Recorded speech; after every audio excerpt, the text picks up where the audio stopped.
இலங்கையிலிருந்து முழுமையாக வெளியேறிய HSBC வங்கின்னு சொல்லி தான் போட்டிருந்தாங்க. அதாவது HSBC வங்கி இலங்கையை விட்டு போக போகுதுன்னு சொல்லி போட்டிருந்தாங்க. அர்ஜுன் மகேந்திரன் கைது செய்யப்பட்டதாக ஒரு விடயம். இந்த மாதம் இவர் மீண்டும் கோர்ட்ல ஆஜராக சொல்லி ஒரு அழைப்பாணி விடுக்கப்பட்டிருந்துச்சு. ஆகவே இந்த சந்தர்ப்பத்தில் தான் இவர் சிங்கப்பூர்ல கைது செய்யப்பட்டதாக ஒரு 2 தலை கழுகு 2வது வாயை திறந்து திரைக்க வைத்துள்ளது அப்படின்னு சொல்லி அந்த விஷயம் பகிரப்பட்டிருந்துச்சு. உண்மையிலுமே கழுகுக்கு ஒரு தலையோட நம்ம பார்த்துருக்கோம், 2 தலை கழுகு இருக்கான்னு தெரியல. அப்படி இருந்தால் அது மிராக்கலா தான் இருக்கும்.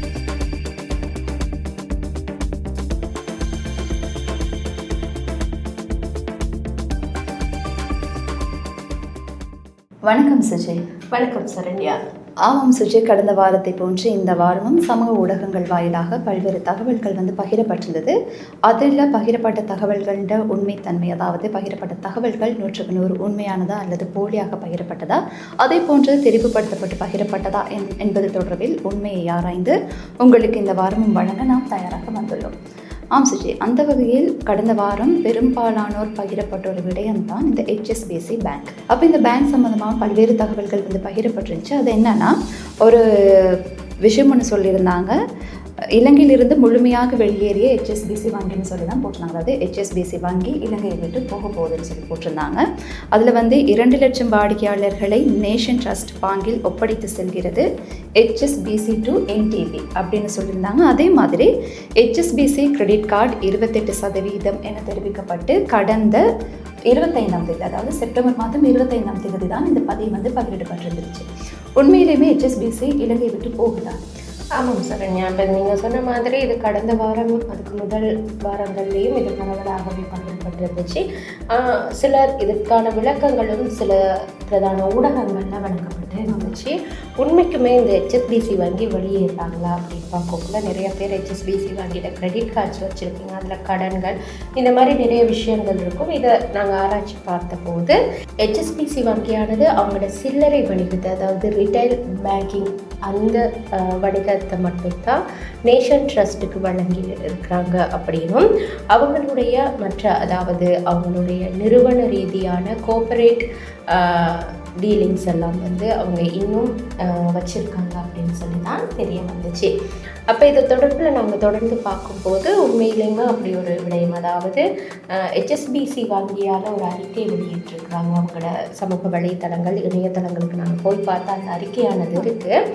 அதில் தெரிவிக்கப்பட்ட ஒரு விடயம்தான் HSBC வங்கி வாடிக்கையாளர் கணக்குகள் மற்றும் கடன் அட்டை மற்றும் சில்லறை கடன்கள் நேஷன் ட்ரஸ்ட் வங்கிக்கு மாற்றப்படும் என்று குறிப்பிடப்பட்டிருந்துச்சு.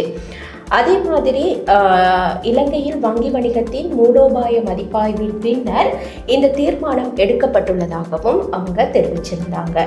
இந்த முறையில் சில்லறை வர்த்தக வங்கி நடவடிக்கைகள் விற்பனை செய்வதன் மூலம் HSBC குழுமம் அதன் ஊழியர்கள் மற்றும் வாடிக்கையாளர்கள் சிறப்பாக பயனடைவார்கள் என்ற முடிவிற்கு வந்துள்ளதாகவும் அந்த அறிக்கையில் தெரிவிக்கப்பட்டிருந்தது.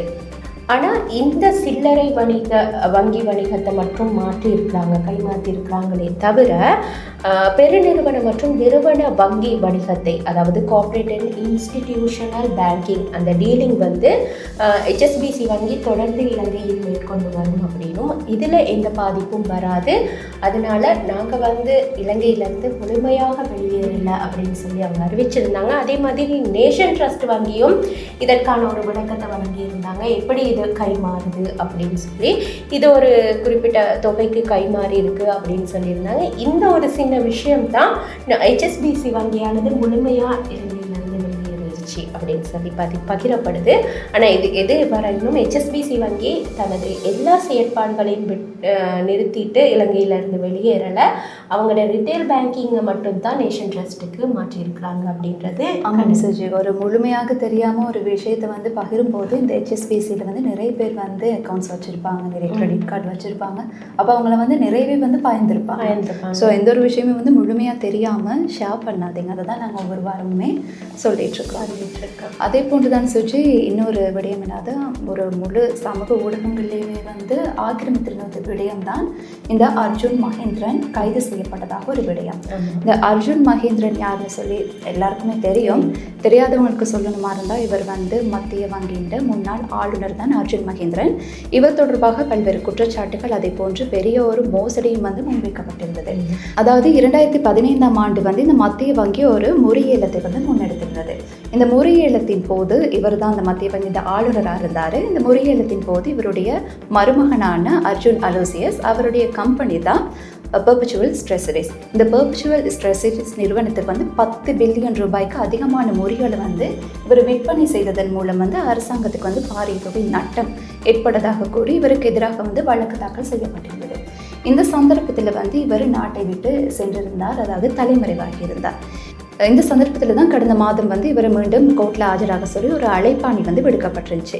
ஆகவே இந்த சந்தர்ப்பத்தில் தான் இவர் வந்து சிங்கப்பூரில் கைது செய்யப்பட்டதாக ஒரு தகவல் தமிழ் மொழியிலும் சிங்கள மொழியிலும் பலராலுமே வந்து இந்த விடயம் வந்து பகிரப்பட்டிருந்தது. உண்மையிலுமே சுற்றி இந்த அர்ஜுன் மகேந்திரன் சிங்கப்பூரில் கைது செய்யப்பட்டார். அதோடு அந்த சிங்கப்பூரில் கைது செய்யப்பட்டதுக்கும் ஒரு நெருப்பு இல்லாமல் புகை வராதுன்னு சொல்லுவாங்க. அதுக்குமே வந்து ஒரு காரணம் இருக்கு. என்ன சொல்லி அந்த விடயம்? ஆமாம், அர்ஜுன் மகேந்திரன் முன்னாள் மத்திய வங்கி ஆளுநர். இவர் பிணை முறிகள் மோசடி ஊழல் தொடர்பில் சம்பந்தப்பட்டதோட இவர் தலைமறைவாகி இருந்தார். இப்போ இவர் சிங்கப்பூரில் இருக்கிறதா தான் தெரிவிக்கப்படுது. இந்த பின்னணியில் தான் இவர் இப்போ கைது செய்யப்பட்டுட்டாருன்னு சொல்லி பகிரப்படுது. அப்போ நாங்கள் இது தொடர்பில் பாதுகாப்பு அமைச்சுக்கு தொடர்பு கொண்டு நிறைய போது அவங்க தெரிவித்த ஒரு விடயம், முக்கியமாக இவர் உண்மையிலேயுமே கைது செய்யப்பட்டிருந்தால் பிரதான ஊடகங்கள், ஏன்னா இது ஒரு பாரிய ஊழல் மோசடி தேடப்பட்டு அழைப்பாணை விடுக்கப்பட்டிருக்கு. அப்போ இவர் கைது செய்யப்பட்டிருந்தால் கண்டிப்பாக பிரதான ஊடகங்களில் அது செய்திகள் வெளியாகாமல் இருக்காது. ஆனால் பிரதான ஊடகங்கள் எதுலேயுமே அவ்வாறான எந்த செய்திகளும் வெளியாகலை. அதனால நாங்கள் இது தொடர்பில் பாதுகாப்பு அமைச்சுடன் தொடர்பு கொண்டு வினவிய போது அவங்களும் தெரிவித்த ஒரு விடயம், அவர் அங்கே கைது செய்யப்பட்டதாக எந்த தகவல்களும் இல்லை, இது ஒரு போலியான தகவல் அப்படின்னு சொல்லி தெரிவிச்சிருந்தார். அதே மாதிரி தான் போலீஸ் ஊடக பேச்சாளரும் இது மறுத்திருந்தார், அதாவது அவர் கைது செய்யப்படவில்லை அப்படின்னு மறுத்திருந்தார். இப்போ நீங்கள் சொன்ன விஷயத்துக்கு வருவோம். இது ஏன் இப்படி அந்த பகிரப்பட்டுச்சு அப்படின்னு சொல்லும்போது, கடந்த 26ஆம் தேதி ஒரு தனியார் தொலைக்காட்சியில் வந்து ஒரு நிகழ்ச்சி ஒன்று நடக்குது. இந்த நிகழ்ச்சியில் வந்து பொது பாதுகாப்பு அமைச்சர் ஆனந்த விஜயபாலர் வந்து கலந்துக்கிறாரு. கலந்துக்கிட்ட சந்தர்ப்பத்தில் அவர்கிட்ட அந்த நிகழ்ச்சியின் தொகுப்பாளர் ஊடகவியலாளர் கேட்குறாரு ஒரு கேள்வி, அர்ஜுன் மகேந்திரன் விஷயத்தில் நீங்கள் என்ன செய்திருக்கீங்க அப்படின்ட்டு. அப்போ அவர் சொன்ன ஒரு விடயம்தான், அர்ஜுன் மகேந்திரனை கைது செய்கிற முயற்சியை நாங்கள் இன்னும் கைவிடலை அப்படின்னு சொல்லி அமைச்சர் தெரிவிச்சிருக்கிறாரு. இது தெரிவித்ததோட தான் அவர் இன்னொரு விஷயமும் சொல்லியிருந்தார், அர்ஜுன் மகேந்திரன் தற்போது சிங்கப்பூரில் அவர் சிங்கப்பூர் பிரஜையாக இருக்கிறதா, பெயர் மாற்றி சிங்கப்பூர் பிரஜையாக இருக்கிறதாகவும், இதனால அந்த சிங்கப்பூரில் பொதுவாகவே சிங்கப்பூரில் வந்து சட்டத்திட்டங்கள் கொஞ்சம் கடுமையாக இருக்கும். அந்த சிங்கப்பூர் சட்டங்களின்படி அங்கே இருக்க அதிகாரிகளோட கலந்து இவர் இந்த சட்டத்தின்படி இவரை கைது செய்யறதுல சில சிக்கல்கள், சர்வதேச சட்டங்கள்னு வரும்போது சுற்றி அந்த நம்முடைய சட்டங்களோட இந்த விஷயங்கள் வந்து எப்படியுமே வந்து நெருக்கடிகளை வந்து ஏற்படுத்தும். ஆமாம். அப்போ அந்த வகையில் அவர் இதை தெரிவிச்சிருந்தார். இதன் பின்னணியில் தான் இவர் வந்து கைது செய்யப்பட்டதாக பகிரப்படுது. ஆனால் இவர் நீங்கள் சொன்ன மாதிரி இந்த பெர்பச்சுவல் ட்ரெஷரிஸ் இது சம்மந்தப்பட்ட இந்த விவகாரங்களுடன் இவரை வந்து கடந்த 26ஆம் தேதி கொழும்பு நீதவான் நீதிமன்றத்தில் ஆஜராகும்படி நீதிமன்றமானது அழைப்பாணை விடுத்திருந்தது. ஆனால் அவர் இதுவரை ஆஜராகவும் இல்லை, அவர் கைது செய்யப்படவும் இல்லை. இனி அவர் கைது செய்யப்பட்டால் அல்லது அவர் அந்த நீதிமன்றத்தில் ஆஜராகினால் அது தொடர்பான தகவல்களையும் நாங்கள் உங்களுக்கு வழங்க காத்திருக்கிறோம். ஆனால் இப்போதைக்கு சிங்கப்பூரில் வச்சு அர்ஜுன் மகேந்திரன் அவர்கள் கைது செய்யப்படவில்லை அப்படின்றது தான் உண்மையான விஷயம்.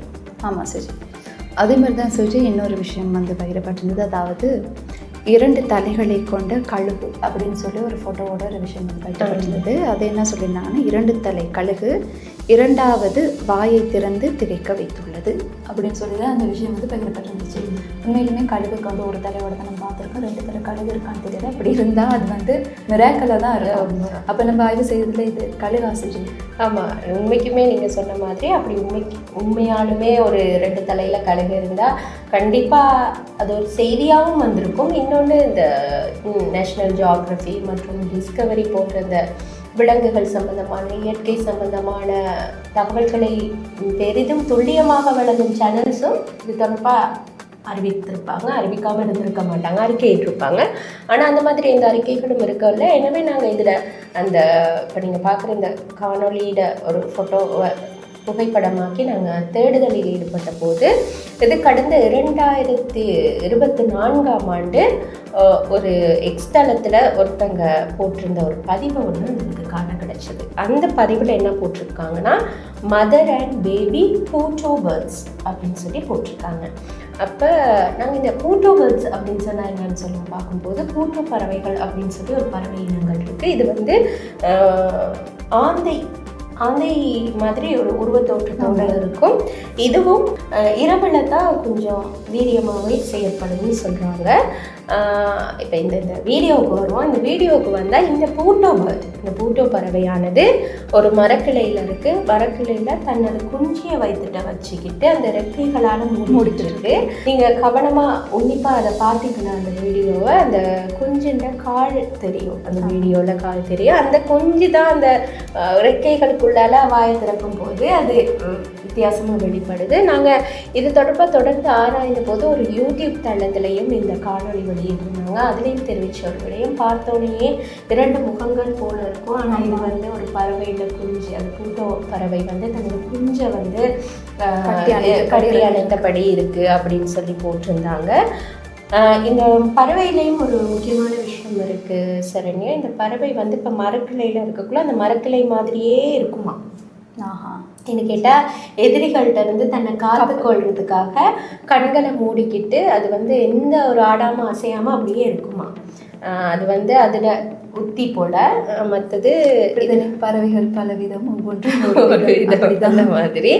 அப்போ இந்த கழுகுலையும் பல வகையான கழுகுகள் இருக்குது. இந்த கோல்டன் ஈகல் அப்படின்னு சொல்லுவாங்க. நாங்கள் வந்து இந்த வேறுபாட்டை காண்றதுக்காக இப்போ ஒரு புகைப்படம் போடுறோம். இதில் பார்த்தீங்கன்னா நான் இந்த பக்கம் போட்டிருக்கோம் பாருங்கள், இது வந்து கோல்டன் ஈகல்னு சொல்லுவாங்க. இது கிட்டத்தட்ட அந்த பறவையோட அந்த என்ன சொல்கிறது இறக்கை நிறங்களுக்கு ஒத்ததாக இருந்தாலும் கழுகுன்றது ஒரு பெரிய பறவை. இது அவ்வளோ பெரிய பறவை இல்லை, இது ஒரு சின்ன பறவை.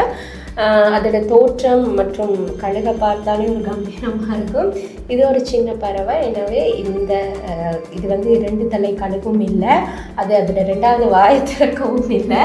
இது பூட்டோ பறவை வந்து தனது குட்டியை மறைத்து வச்சிட்டு இருந்த போது எடுக்கப்பட்ட காணொலி அப்படின்னு கண்டறியப்பட்டுச்சு.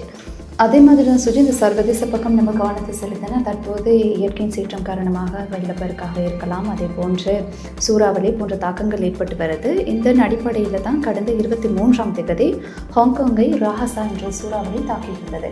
ஆகவே இந்த சூறாவளி சம்பந்தமாக பல்வேறு காணொலிகள், பல்வேறு புகைப்படங்கள் சமூக ஊடகங்களில் வெளியிடப்பட்டிருந்தது. ஒரு காணொலி ஒன்று வெளியிடப்பட்டிருந்தது. இது இந்த சூறாவளியின் போது எடுக்கப்பட்ட காணொலி என்று கூறி, உண்மையிலுமே சொல்லி இந்த காணொலி இந்த சூறாவளியின் போது எடுக்கப்பட்டதா? ஆமாம், இந்த சூறாவளி அப்படின்னு சொன்னால் இது சைனா, தாய்லாந்து உள்ளிட்ட பல நாடுகளை தாக்கி அந்த கடல் மார்க்கமாக ஹாங்காங்கை சென்றடைந்ததாக தான் கூறப்படுது இந்த ராகசா என்ற சூறாவளி. ஆனால் இந்த ராகசா சூறாவளி இப்போ ஸ்டார்ட் பண்ணிடுச்சு ஹாங்காங்கை தாக்க அப்படின்னு சொல்லிங்க, அதுக்கு தான் அந்த காணொலி பகிரப்பட்டுச்சு. ஆனால் இந்த காணொலி வந்து ஹாங்காங் சூறாவளி தாக்கின போது எடுக்கப்பட்ட காணொலி தான். ஆனால் இந்த வருடம் தான் 2018ஆம் ஆண்டு 2018ஆம் ஆண்டு ஹாங்காங்கை சூறாவளி வந்து தாக்கியிருக்கு. அதில் பல சேதங்களும் ஏற்பட்டு இருக்கு. மங்குட் சூறாவளி அந்த மங்குட் சூறாவளி தாக்குதலின் போது எடுக்கப்பட்ட காணொலி தான் தற்போது கடந்த செப்டம்பர் 23ஆம் தேதி ஹாங்காங்கை சூறாவளி தாக்கிய போது எடுக்கப்பட்டதாக தவறாக பகிரப்பட்டிருந்தது. ஆமாம் சுஜித். ஆகவே இந்த கடந்த வாரத்தில் உள்நாட்டிலும் அதே போன்று சர்வதேச ரீதியாகவும் பகிரப்பட்டிருந்த சில முக்கியமான விடயங்களில் உண்மைத்தன்மையை ஆராய்ந்து நாங்கள் வழங்கியிருந்தோம். ஆகவே இது போன்ற விடயங்களை வந்து நீங்களும் அவதானிக்கக்கூடும். சில வேளைகளில் இது உண்மை என்று தெரியாமலே ஷேர் செய்யக்கூடும். ஆகவே இது போன்ற விடயங்களில், அதாவது பாரதூரமான விடயங்களின் உண்மைத்தன்மையை அறிந்து கொள்ள வேண்டும் என்றால் நீங்கள் எங்களை தொடர்பு கொள்ள முடியும். தொடர்பு கொள்ள வேண்டிய தொலைபேசி இலக்கம் சுஜி 0775146996 என்ற தொலைபேசி இலக்கத்திற்கு அழைத்து இது மாதிரி நீங்கள் ஏதாவது சந்தேகப்படும் கிளைம்ஸ் ஏதாவது இருந்தால், இது உண்மையை கண்டறியணும் அப்படின்னு நீங்கள் நினச்சிங்களா இருந்தால் எங்களுக்கு அதை அறிய தரலாம். அதே மாதிரி இதே இலக்கத்தில் நாங்கள் வாட்ஸ்அப்புடனும் உங்களோட தொடர்பு கொண்டிருப்போம். நீங்கள் வாட்ஸ்அப் மூலமாகவும் இந்த உங்களுக்கு ஏதாவது கிளைம்ஸ் இருக்குமாயின்னு எங்களுக்கு அனுப்பி வைக்கலாம்.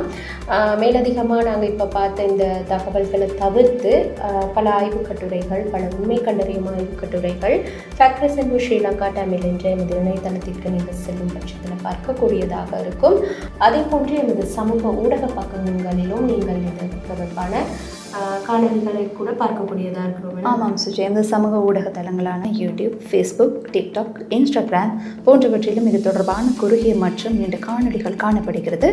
அது மாத்திரமில்லாது எமது வாட்ஸ்அப் சேனலையும் நீங்கள் ஃபாலோ செய்து வச்சுக்கிட்டீங்களா இருந்தால் உங்களுக்கு மும்மொழிகளிலேயும் இது தொடர்பான ஆய்வு கட்டுரைகளை உடனுக்குடன் அறிந்து கொள்ளக்கூடியதாக இருக்கும். ஆகவே மற்றும் ஒரு நிகழ்ச்சியில் மீண்டும் சந்திப்போம். வணக்கம்.